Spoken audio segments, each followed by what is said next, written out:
Le retour de Total en Iran. Après Renault, après PSA, le géant pétrolier et le troisième groupe français a profité de l'accord sur le nucléaire pour refaire des affaires avec la République islamique. Total a signé un accord de 2 milliards de dollars pour l'exploitation d'un gigantesque gisement gazier.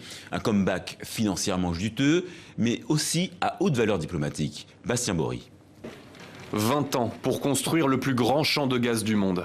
C'est la mission que s'est donnée Total ici, en plein golfe arabo-persique, sur un gisement exploité par l'Iran et le Qatar.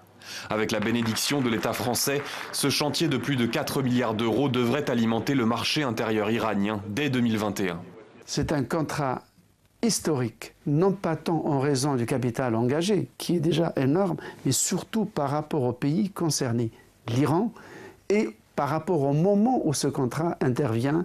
Il intervient en effet au moment où les États-Unis, suivis par leurs alliés du Golfe, désignent l'Iran comme l'ennemi absolu qu'il faut boycotter vaille que vaille.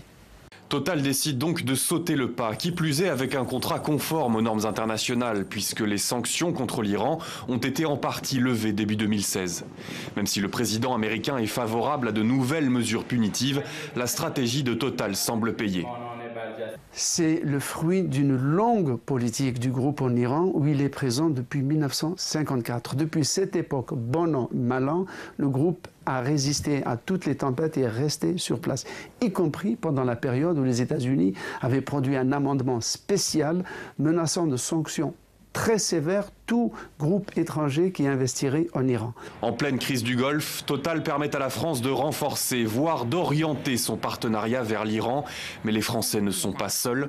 30% des parts du contrat reviennent aux Chinois, que Téhéran courtise pour attirer d'autres investisseurs asiatiques.